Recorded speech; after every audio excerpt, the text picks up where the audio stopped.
राधे राधे। जय श्री कृष्णा। आज हम वैशाख मास के अध्याय 8 के महत्व को सुनेंगे। अध्याय 8 की कथा को सुनेंगे। तो कथा को प्रारंभ करते हैं। सूत जी बोले, हे तपोधन, विष्णु और श्री कृष्ण के संवाद को सुन संतुष्ट मन नारायण से पुनः प्रश्न करते हैं। नारद जी बोले, हे प्रभु, जब विष्णु बैकुंठ चले गए तब क्या हुआ? कहिए, आगे कहिए महाराज। आदि पुरुष कृष्ण और हरिसूत का जो संवाद है वह सब प्राणियों को कल्याण कर है। इस प्रकार प्रश्न सुन फिर भगवान बद्रीनारायण जगत को आनंद देने वाला वृहत आख्यान कहने लगे। श्री नारायण बोले, तदंतर विष्णु बड़े प्रसन्न होकर वैकुंठ गए और वहां जाकर हे नारद अधिमास को अपने पास ही बसा लिया। अधिमास वैकुंठ में वास पाकर अत्यंत प्रसन्न हुआ और अत्यंत खुश हुआ और 12 ही मासों का राजा होकर विष्णु के साथ रहने लगा।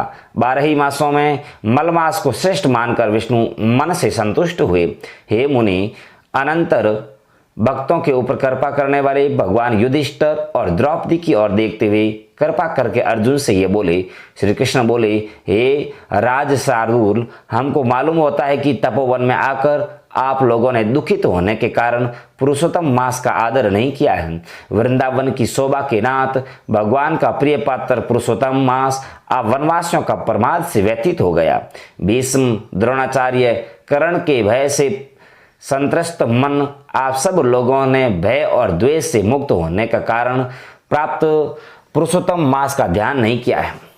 कृष्ण दैप्यमान व्यासदेव से प्राप्त विद्या के आराधन में तत्पर रणवीर अर्जुन के इंद्रकील पर्वत पर चले जाने पर उसके वियोग से दुखित आप लोगों ने पुरुषोत्तम मास को नहीं जाना है।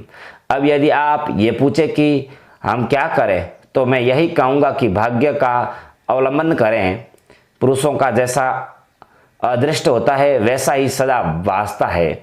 भगवान से उत्पन्न जो फल है वह अवश्य ही भोगना पड़ता है। सुख, दुख, भय, कुशलता इत्यादि भाग्यानुसार ही मनुष्यों को प्राप्त होते हैं।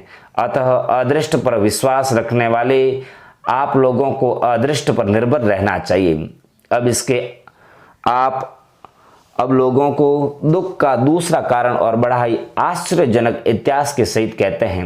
हे महाराज, हमारे मुख से कहाँ हुआ सुनो। श्री कृष्ण बोले, यह भाग्यशालिनी द्रौपदी पूर्व जन्म में बड़ी सुंदर मेधावी ऋषि के घर में उत्पन्न हुई थी। समय व्यतीत होने पर जब 10 वर्ष की हुई तब क्रम से रूप और लावण्य से युक्त अति सुंदरी और आक्रांत नेत्र से शोभायमान हुई। चातुर्य गुण से युक्त यह अपने पिता की एकमात्र इकलौती कन्या थी। अतः चतुर, गुणवती, सुंदरी ये पिता की बड़ी लाडली थी। मेधावी ने सदा लड़के की तरह इसे माना, कभी भी अनादर नहीं किया। यह भी साहित्य शास्त्र में पंडिता और नीति शास्त्र में प्रवीणा थी। इसकी माता इसकी छोटी अवस्था में ही मर गई थी। पिता ने ही प्रसन्नतापूर्वक पाल पोस कर बड़ा किया था। पास में रहने वाली अपनी सखी के पुत्र पोत्रादि सुख को देख इसको भी सरपहा हुई, दुख हुआ और तब यह सोचने लगे कि हमें भी यह सुख कैसे प्राप्त होगा। गुण और भाग्य की निधि, सुख देने वाला पति और सत्पुत्र कैसे होगा। इस प्रकार मनोरथ विचारती हुई सोचने लगी कि पहले मेरा विवाह उपस्थित था, परंतु भाग्य ने बिगाड़ दिया। अब क्या करने से अथवा क्या जानने से एवं किस देवता की उपासना करने से या किस मुनि के चरण में जाने से अथवा किस तीर्थ का आश्रय करने से मेरी मनोकामना पूर्ण होगी। मेरा भाग्य कैसा सो गया कि कोई भी पति मुझको वर्ण नहीं करता है, मुझको कोई धारण नहीं करता है।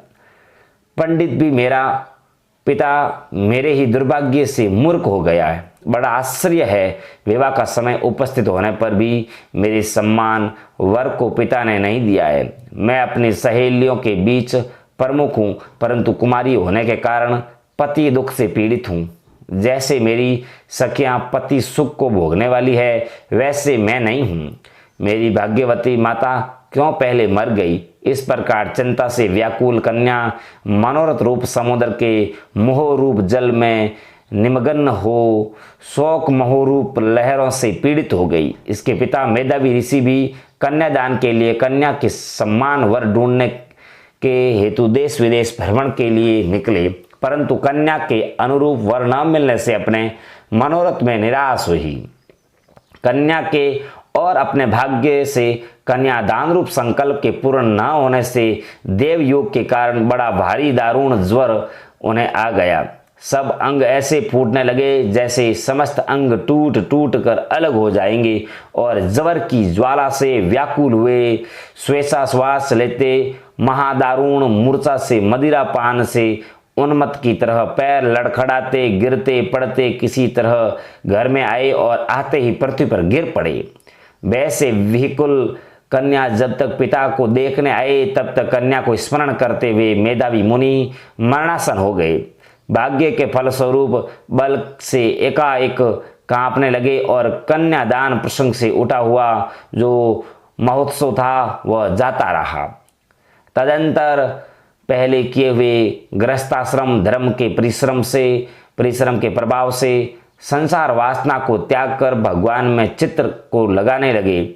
उस मुमूर्ष मेधावी ऋषि ने शीघ्र ही नील कमल के समान श्याम त्रिवली से सुंदर आकृति वाले पुरुषोत्तम हरि का स्मरण किया। हे रास के स्वामी, हे राधा रमण, हे प्रचंड भुजदंड से दूर से ही देवताओं के शत्रु दैत्य को मारने वाले, हे अति उग्र दावानल को पान कर जाने वाले, हे कुमारी गोपिकाओं के उतारे हुए वस्त्रों को हरण करने वाले, हे श्री कृष्ण, हे गोविंद, हे हरे, हे मुरारे, हे राधेश, हे दामोदर, हे दीनानाथ, मुझ संसार में निमग्न की रक्षा कीजिए।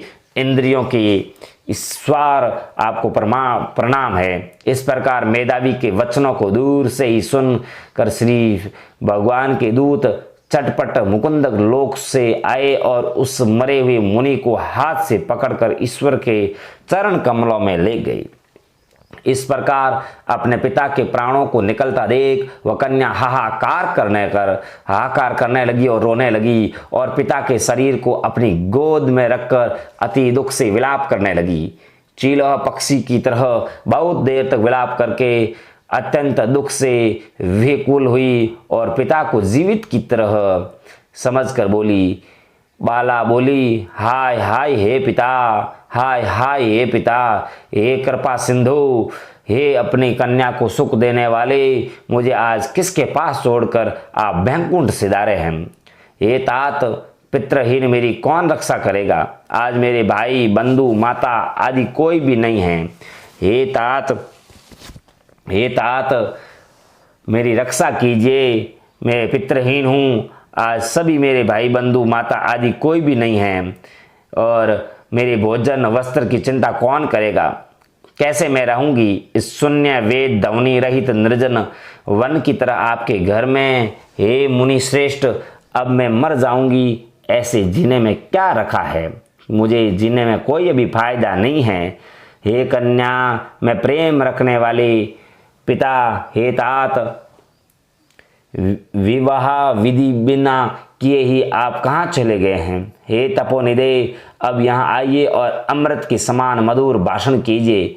क्यों आप चुप हो गए हैं। हे तात, बहुत देर से आप सोए हुए हैं, अब जागिए जागिए तात जागिए। ऐसा कहकर आंसू बहाती हुई घड़ी घड़ी कन्या विलाप करने लगी और पिता के मरने से दुखित हुई आरता चील पक्षी की तरह मुक्त कंठ से रोने लगी। उस लड़की का रोदन सुन उस वन में रहने वाले ब्राह्मण आपस में कहने लगे कि इस तपोवन में अत्यंत करुण शब्द से कौन रो रहा है, ऐसा कौन विलाप कर रहा है। ऐसा कहकर सब तपस्वी चुप होकर ये मेधावी ऋषि की कन्या का शब्द है ऐसा निश्चित कर घबराए हुए हाहाकार करते हुए मेधावी के घर आए और वहां आकर सबने कन्या के गोद में मरे हुए मेधावी ऋषि को देखा और देखकर उस वन के रहने वाले सब मुनि भी रोने लगे। कन्या की गोद में शव को लेकर शिव मंदिर के पास शमशान गए। वहां काष्ठ की चिता लगाकर विधि से अंत्येष्टि क्रम कर उसका दाह संस्कार किया। दाह से अनंतर कन्या को समझाकर सब ऋषि अपने अपने आश्रम को चले गए। इधर कन्या भी धैर्य धारण कर यथाशक्ति क्रिया के लिए द्रव्य खर्च किया।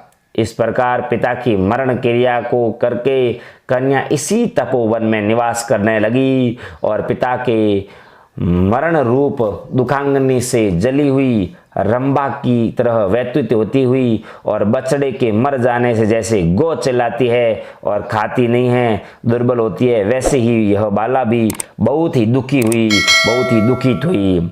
इस प्रकार ये 8वां अध्याय समाप्त होता है।